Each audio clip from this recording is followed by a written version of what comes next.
evil doctor out for revenge. He said he had these fantasies of kidnapping me, injecting me with fentanyl, setting me on fire, and killing me. Plus, I was ready to cry. I didn't expect that I had to be in bra and underwear in front of him in the hotel room. could Jeffrey Epstein have been stopped? I had heard that the police called him and they believed him over me. Coming up next.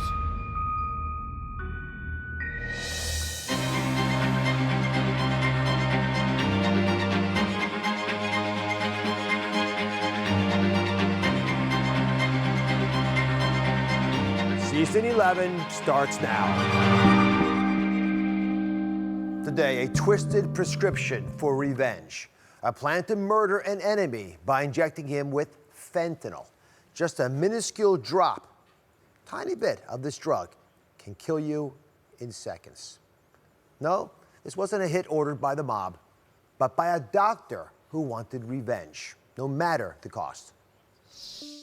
Dr. Daniel Schwartz has been a practicing physician for over 25 years, specializing in pain management in Michigan and Ohio. Schwartz reached out to one of his patients, a woman who had been struggling with a meth addiction, with a different kind of prescription, a prescription for revenge.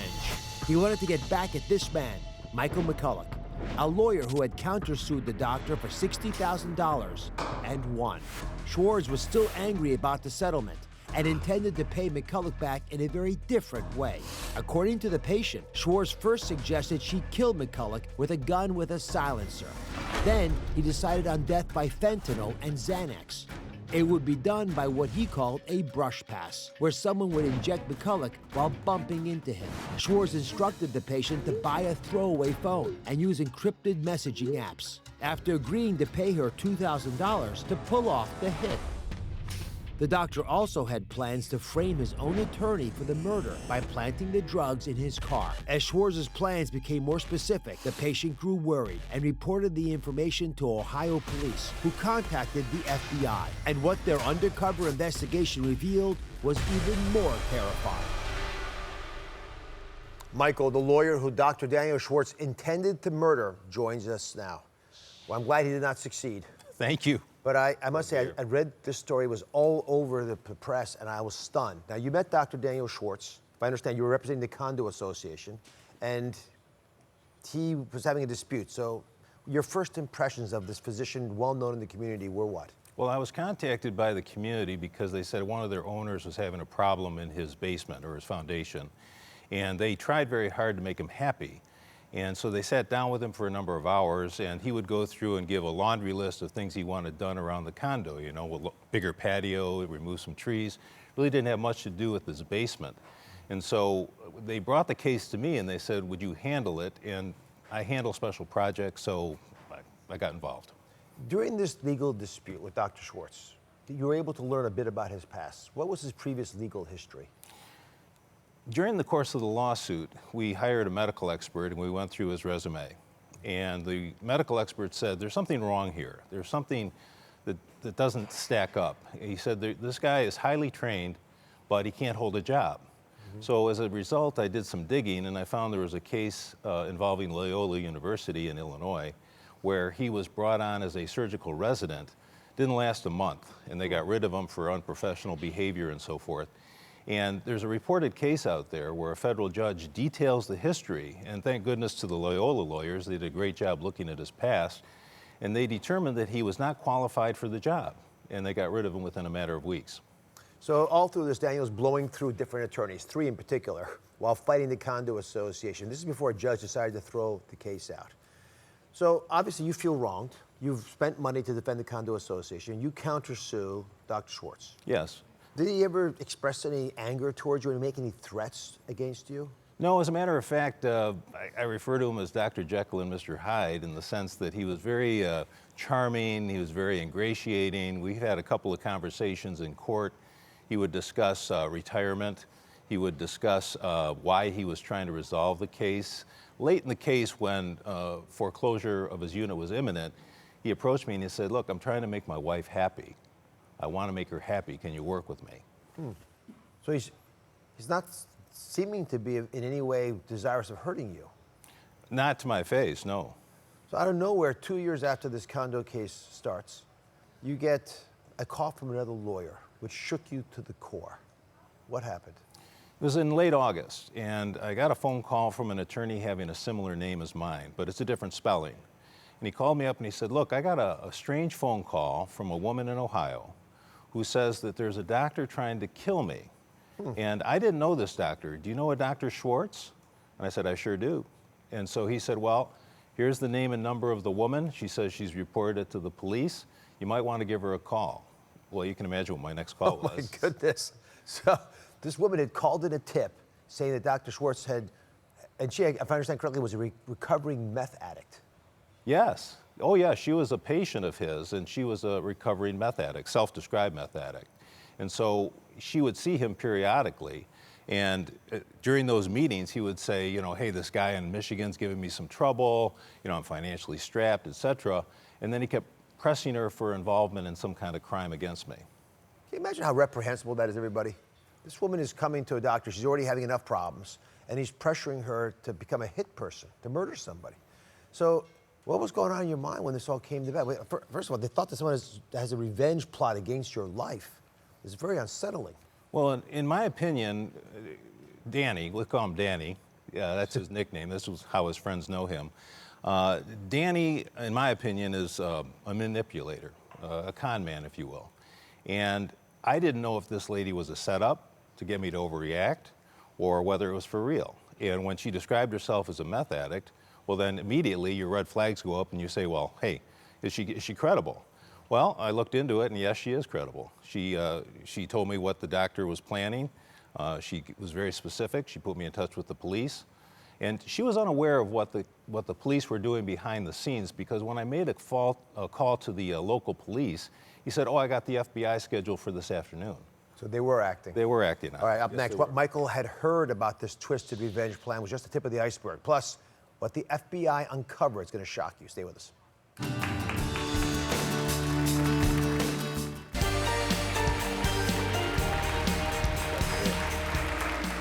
We're back with a true crime story about an evil doctor with a twisted prescription for revenge. Dr. Daniel Schwartz tried to hire one of his patients, a recovering meth addict, to commit murder.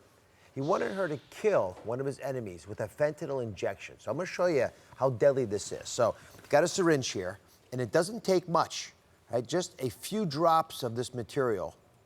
You see that?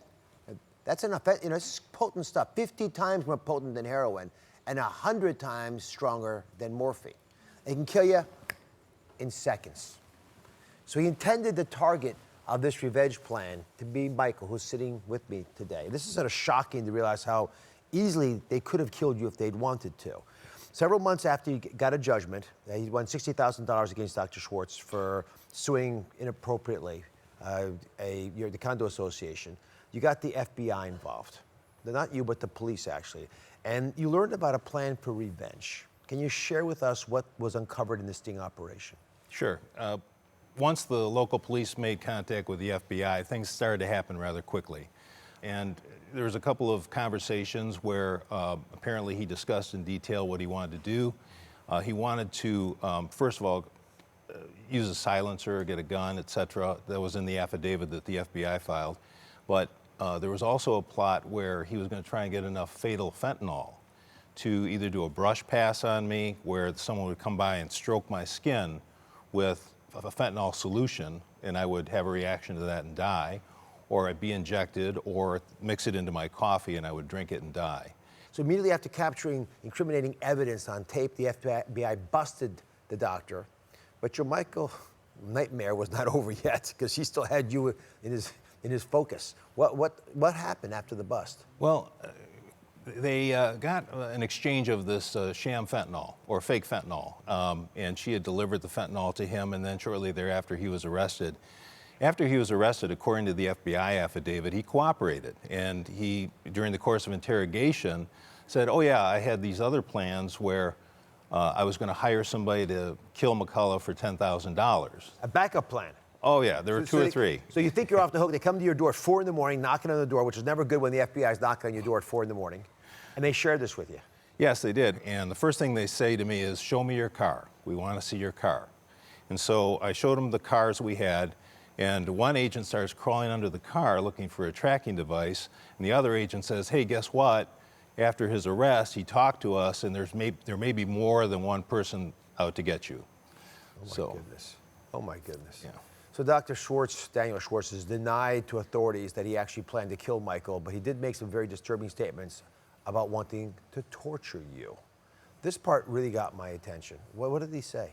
Well, I found this out in the FBI affidavit, but apparently during the course of interrogation, he said he had these fantasies of kidnapping me, taking me to a secluded location, torturing me, injecting me with fentanyl, setting me on fire, and killing me. Well, I guess killing me 3 different times. Yeah. But what is it like to hear that? That someone would hate you that much, but also to do it in that way. Well, it's shocking. I mean, to think that this fellow, I hate calling him a doctor, but to think this fellow is treating some of the most vulnerable people on earth, and he's trying to persuade them to kill me. And then he's having these strange fantasies related to a movie he saw called Reservoir Dogs. And there's a scene in there, it's rather gruesome, where one of the crooks tortures a cop, cuts off his ear, throws gasoline on him, and is about to light him on fire. And that's the inspiration, if you will, for Danny. So Daniel Schwartz, Danny, was charged with 1 count of attempted possession with the intent to distribute a controlled substance. It doesn't sound like much. If I couldn't get your feedback on that, but we reached out to his attorney for a statement. We've not received a response at the time of this taping, and there's now the case is pending. There has not been a conviction. He's not being convicted. But if he is found guilty of this charge, Daniel Schwartz could face up to 20 years in prison. And what about the fact that he still has his medical license? That's scary, and I think that that's something that needs to be looked at. Last I checked, his medical license is still active and in good standing. Okay. And I don't know, I mean, he could be writing prescriptions from jail for all I know. I think it's an area where, as a physician, I'll take ownership on this. We're not strict enough. You know, part of our charge is to protect you by policing us. Because how are you going to know? Right? We have a little bit of a guild, lawyers as well. We have to do a better job taking out folks who are problems so they don't put people at risk. Because we're given a license to kill when we get a medical degree, and we don't want people using it for wrong purposes. So if you had a chance to speak to him, which you might, because our show actually airs in jails, I'm told, quite a bit, because it's on network television, right? And jails don't put cable on. So he might be listening. What are you going to say to him? Look at the camera if you don't mind. Oh, I don't mind at all. Danny, you took a Hippocratic oath. You're supposed to do no harm. And you failed as a doctor, but you still have a chance as a person. Do no harm and stop playing games with people's lives. Do you feel your life's at risk now?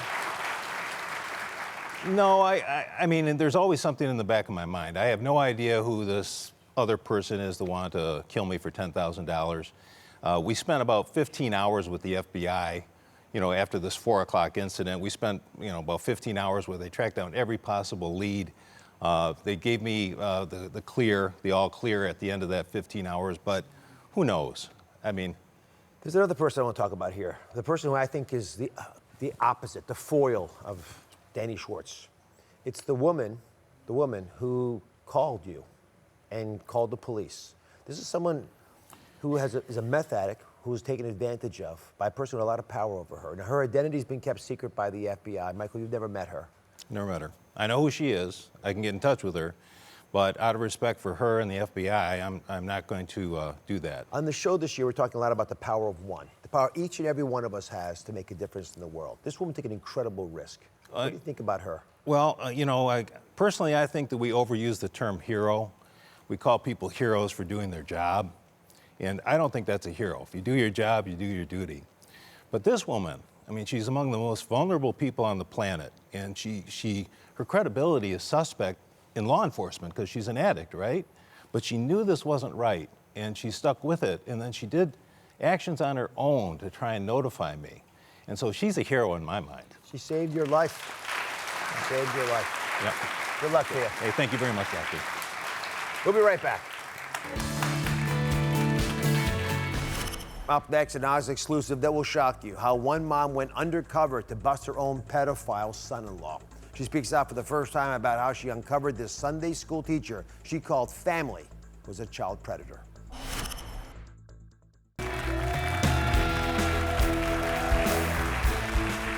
Today, an Ozzy exclusive that will shock you, scare you, and might make you question your loved ones. This is the man who married Kim's daughter, a Sunday school teacher studying to be a youth pastor. He seemed like the perfect father and son-in-law. But then Kim would uncover the shocking truth about who really was that still haunts her today. For the first time, Kim reveals how she busted her own pedophile son-in-law. In an Ozzy exclusive, she reveals how she went undercover to expose him for what he was, a child predator. When Kim's daughter Carrie met her husband Ryan on a Christian dating site, it seemed like a match made in heaven. They shared the same religious beliefs, and Carrie loved that Ryan was studying to be a youth pastor. When Carrie saw how great Ryan was with her young son from a previous marriage, she was hooked. But shortly after the birth of their first son together, things started to unravel. Ryan's whole attitude had changed. At first, Carrie suspected her husband of cheating, and when she checked his phone history, there was no doubt that something was wrong. But what Carrie learned was far more sinister than an affair. When her mom Kim found out, that's when she decided to go undercover. Kim and her daughter Carrie are with us now. Thank you both for coming. Thank you. I know this is difficult, Yep. but you're going to change a lot of lives. Awesome. So, Carrie, let's start with what you found on Ryan's phone. What had he downloaded that made you suspicious of his activities? I had found that he had downloaded dating sites for men. You approached him, confronted him, and I understand he agreed to use an accountability app so you'd be able to receive alerts. Mm-hmm. We had went through Christian counseling, and the pastor had given recommendations of books that we could use to build the trust back up. And it was Ryan's idea to download the accountability app on his phone, which would send me reports of what he was doing. And a few months later, you got an alert that turned your world upside down. I did. I got a report in January that he was seeking minors, particularly boys. It was Instagram reports and Tumblr reports that he was looking for teen boys, wrestling, singlets, things of that nature. That's the actual report. Suspicious websites, it says. Right. In all the details. So at that point, like a lot of daughters, you went to your mom for help. I did. What was your reaction, Kim, when your daughter shared with you what her husband, your son-in-law, was doing? I was shocked. First of all, I was quite shocked because I loved him. He was my son. He was part of the extended family, and so I was heartbroken. All right, so without telling your daughter, and with some concerns in your heart, you began to go undercover. What did you do? Well, I created a Facebook account for a 15-year-old male about an hour away from where we live, and I reached out to him. I sent him an email. I created a fake email. I created a fake Facebook. I created a fake Instagram. And I found pictures just off the internet that all kind of looked alike. And I reached out to him, and I told him, I'm 15. I heard about you because I hear you're a really cool youth minister, and I'm really struggling with the idea that I think I might be gay. And so, immediately we started conversing, and he was telling me things that, he told me that he was also gay, and we ended up texting. Most of our conversation was texting over a 2-week period. Can I share some of the excerpts of your conversations? I can't obviously share most of it, but Ryan talks about being different. And this is a portion of what we could show on air. He says in one post, "It's hard. People don't understand and are very judgmental. That's why I'm not a pastor anymore." Then he adds in a separate post, "You have another friend now," and then he punctuates it with a smiley face. Kim, what was the moment that your son-in-law crossed the line and confirmed your fears? It shocked you, it terrified you. Yeah. It was about 2 weeks into the texting, and we had gotten on Tumblr, and he was relentless wanting pictures. It's really hard to come up with fake pictures when, I'm really not 15 and I'm not a boy and all of this stuff. So he finally wanted to meet at a local park. And I wanted to make sure I was clear, and I'm like, "So are we going to have sex?" And he said, yes, we can do that. And I was physically sick. I mean, I cried and I threw up. And it's like my worst nightmare came true. Carrie, how did that affect you when you realized this man who you married, who you trusted, was soliciting an underage child? I was nauseous. You know, I didn't trust anymore. You know, the person I loved the most, you know, was a total stranger. You know, he was doing things that I never dreamt he would ever do. It was a hard pill to swallow. You know, it's. And in the middle of all this, he blindsides you with another request. Good. What did he say? What did he want? He wanted shared custody of our son.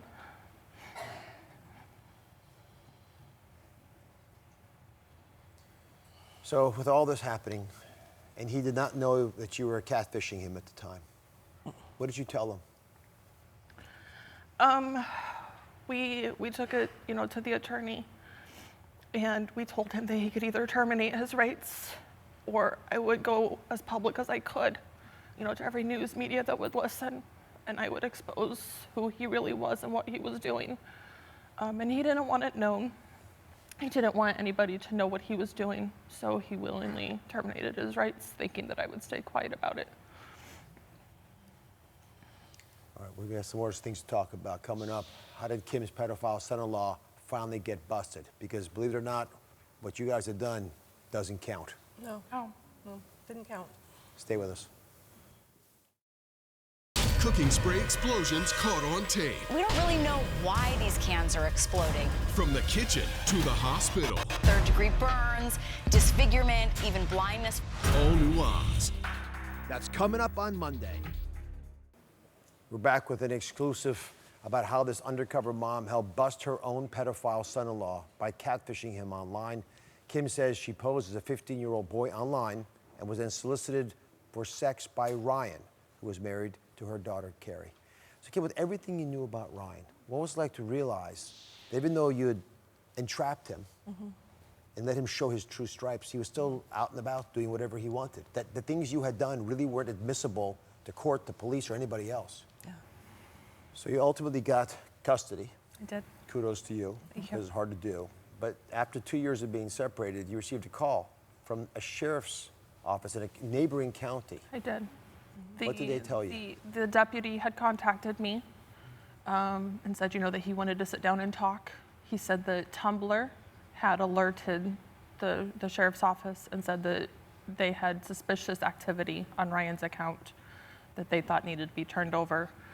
They then executed a search warrant, and while doing the search warrant, with the pictures they found, they also found all the divorce papers that he had saved and the termination of rights. The deputy knew how hard it was to get rights terminated, and so he contacted me and wanted to know what our side was. You know, what did we know about Ryan that they hadn't learned yet? After having done all this and gone undercover and tried to protect kids who over those next 2 years were at risk, what was it like to hear about these developments? It was difficult, because that was one of the things that our inner circle kept bringing up to us is you know, okay, you know, you've protected, but what about everybody else? I mean, he has no accountability for it. And so when she got the call from the deputy, it's like, okay, maybe we do have a chance to protect others. So in January 2019, you know, not recently, Ryan pled guilty and was convicted to 1 count of receiving and distributing child pornography. He was sentenced to 10 years in prison. So Carrie, we should applaud, but it's tragic because it's not. I don't want to be vindictive to this man. He clearly needs help.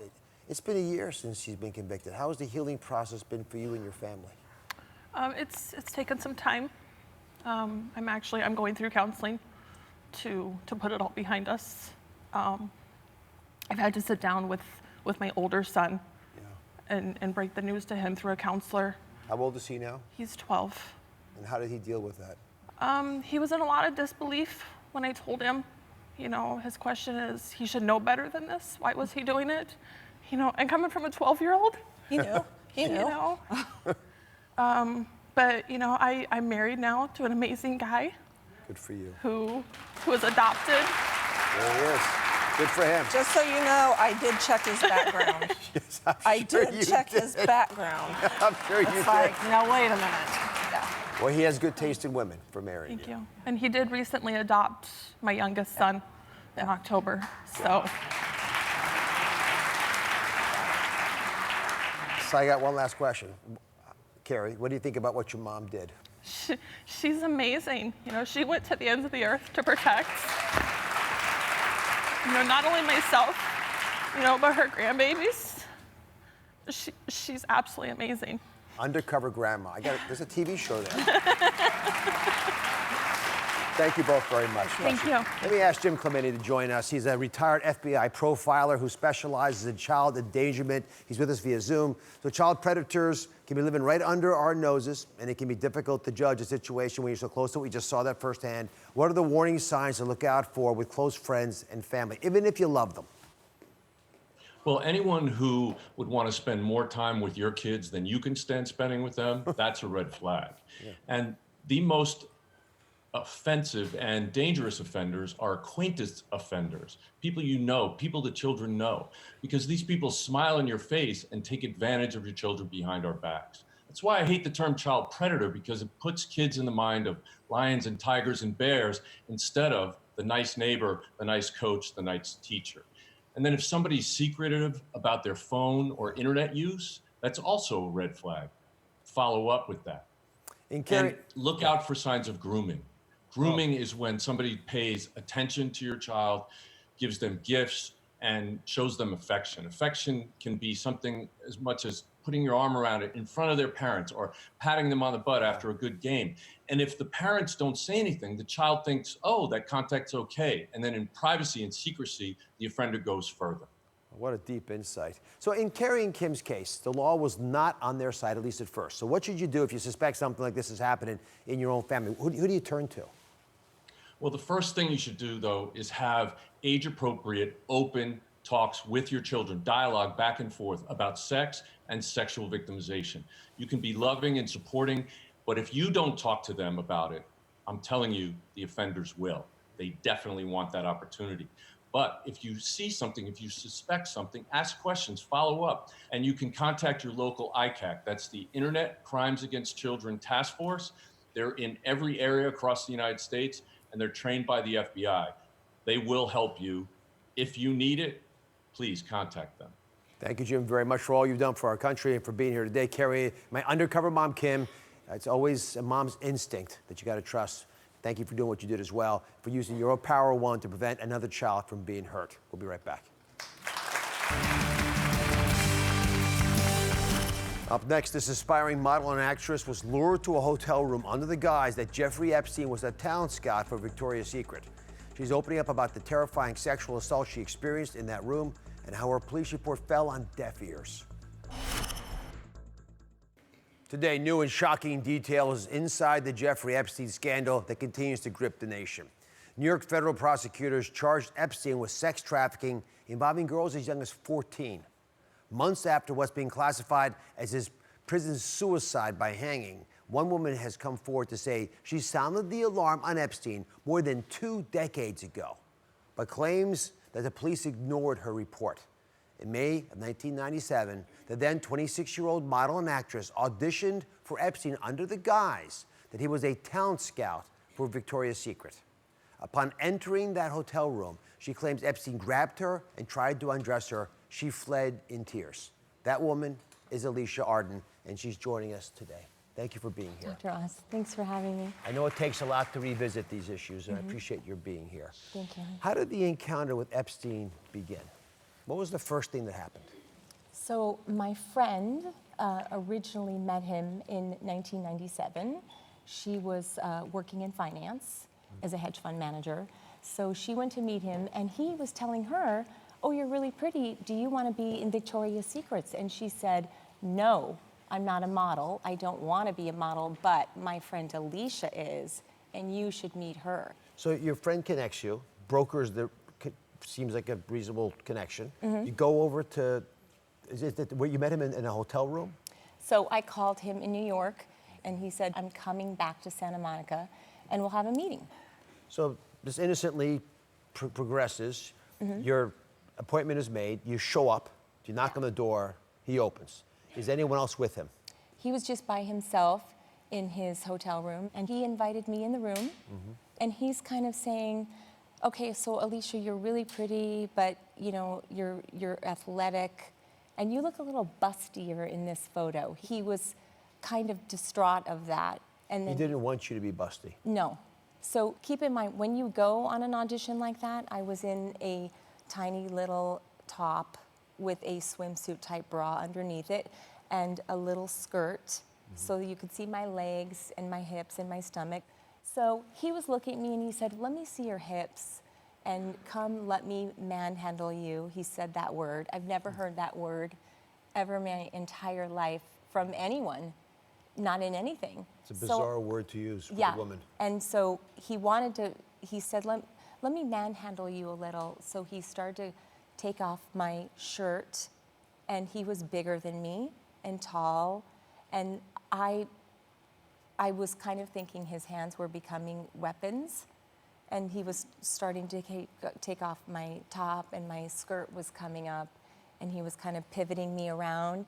So then he was taking off my shirt, and then he was taking off my skirt. And I started to not like that. Yeah. So I was putting it down, and I grabbed my portfolio, and I had wanted to leave.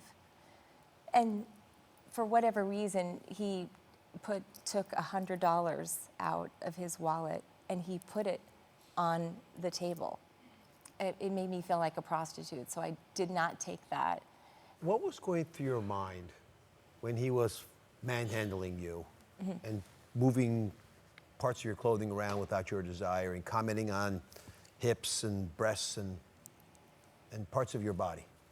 I felt a little scared, and I did not want to be assaulted or raped. So you escape, but you do something that's different. You actually call the Santa Monica Police. In fact, you go down to Santa Monica Police Department and you file a complaint. What did the police do? Did they take it seriously? So I filed a sexual battery police report in 1997. I was in there, and the police officer said to me, and you know, I'm on tape saying that, so right coming out, so it's very believable because I'm saying exactly what happened.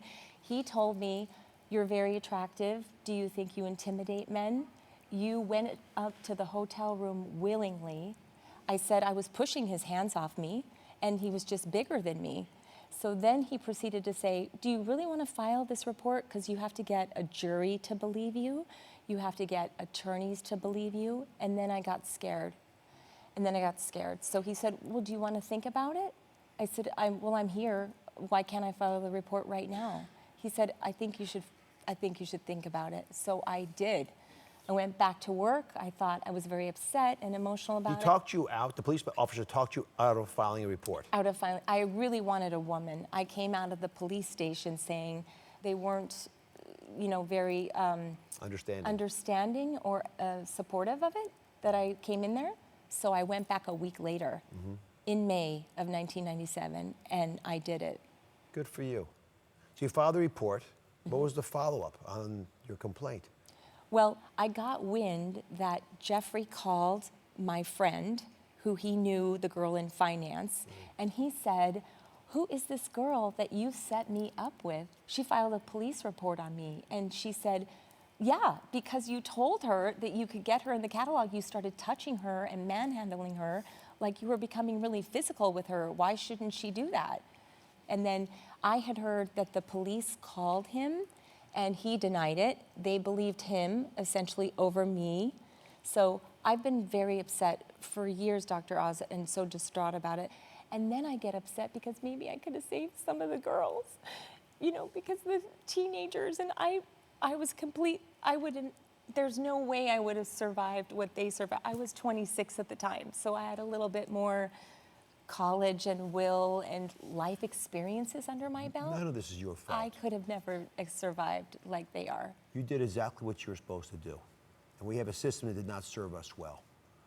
but if they would have followed him, I could have saved some of the girls. if they would have followed up, they would have saved some of the girls. You did what you needed to do to get the ball rolling. All right, up next, was Alicia victim shamed? And could her complaint have stopped Epstein from hurting more women? We're going to examine it. Stay with us. Susan Smith still behind bars for killing her sons. She wanted to end her life. The prison guard, the affair no one knew about until now. Did Susan Smith seduce you? That's coming up next week. Hi, Christina. This is Jess. I just came out of the hotel for meeting Jeffrey. And I was ready to cry right in front of him because he was just saying about my hips. And then I didn't expect that I had to be in a bra and underwear in front of him in the hotel room. You just heard a voicemail left by Alicia Arden after she says she was sexually assaulted by Jeffrey Epstein during a sham model audition in 1997. More importantly, Alicia says she sounded the alarm on Jeffrey Epstein over 2 decades ago, but her police report fell on deaf ears. Joining us now is her attorney, Gloria Allred. Thank you again for being with us, Gloria. How common is it that female sexual assault victims are not taken seriously? They're overlooked by authorities. Unfortunately, Dr. Oz, now in 2020, it's still happening that often women who report as victims of sexual assault, rape, sexual abuse are not believed. Can you help me and Alicia with an issue that we're both struggling with? How could, if the police had taken it seriously in 1997, the course of Jeffrey Epstein's addiction to pedophilia and other sexual abuse been altered? Well, it may be that if he had been sufficiently investigated, that it would have saved a number of victims from being victimized by Jeffrey Epstein. I have recently filed lawsuits on behalf of 3 women who were sexually trafficked by Jeffrey Epstein when they were underage. The police should have listened to her, and they should have believed her. So we reached out to the Santa Monica Police Department. They did not get back to us in time for this taping. Alicia, what is it like knowing he may never face justice for what he did to you and the other victims? He can't, right? He's gone. I was very, very disappointed at that he died in the prison, and it's very upsetting that he's not getting that. Do you think he committed suicide? I don't. You don't think he committed suicide? No, I don't. Well, Gloria, you know the system well. Do you think he committed suicide? I think it's fair for the public to continue to ask questions. And I do hope that this investigation, which is ongoing by the United States Justice Department for the Southern District of New York, will ultimately result in answers in which the public can have confidence. So who would have wanted Jeffrey Epstein dead? You know this web of intrigue, Gloria, better than anybody. You know, it's possible. I mean, some people speculate that somehow, you know, that maybe there were inmates, maybe there were some other powerful forces outside that paid certain inmates to do it. I don't know what the answer is. None of us do. But, you know, when someone who is just essentially the center of attention and who is being prosecuted for, I like to call it child molestation because right. That's what it is, and sex trafficking of underage girls. When something like that happens, when he's in custody and being prosecuted, you know, it could be any number of things that happened, and we just have to get to the bottom of it. Now that Epstein's dead, there's no federal trial anymore. No, well, not yet. There's no prosecution of him because he's deceased, but it may be that there is a prosecution of anyone who may have conspired to assist him. He could not have continued to sex traffic and have available to him young girls if others had not assisted him. Yeah. These are the questions that need to be answered. And we want answers. We're going to get justice. We are suing the estate of Jeffrey Epstein so that we can get compensation for many victims, for the therapy bills, for their medical bills, their lost wages, their pain and suffering. And it's overdue for these victims to get justice, and we are going to see to it that they enjoy it. Gloria, thanks for being with us. Alicia, thanks for telling your story. We'll be right back. Thank you. Tuesday on the next True Crime. Imagine learning your husband of over 30 years was having an affair, being sent thousands of taunting texts from his mistress, and then suddenly spotting her driving your family's car. How would you react? That's exactly what happened to Frances Hall. And what she did next led to the death of her husband, Bill, and landed her in prison. After 30 years of marriage, Frances's world was rocked when she received a call from a woman who told her she had been Bill's girlfriend for the past 3 years. Bonnie Contreras was a 28-year-old former exotic dancer who says she met Bill when she was selling chicken on a stick at a spinach festival. According to Frances, Bonnie began sending her thousands of taunting texts, images, and even sexual videos of Bill. On October 10, 2013, after weeks of harassment, Frances was driving a black Escalade when she saw Bill on his Harley-Davidson motorcycle, followed by Bonnie driving the Hall family's Range Rover. Frances snapped, pulled a U-turn, and started chasing Bonnie. Bill ended up riding next to Frances, and his motorcycle made contact with Frances's Escalade. I just saw Escalade sideswipe motorcycle, and the man needs medical attention immediately. 53-year-old Frances was arrested and in police custody when Bill died at the hospital later that night. A high-profile trial followed, and on September 8, 2016, jurors found Frances guilty of aggravated assault and murder. She faced 5 to 99 years or life in prison. On the next true crime, that snap decision landed Frances Hall in prison. She'll be here with her daughter, Nikki, opening up in an exclusive interview for the very first time since her release. I'll see you next time.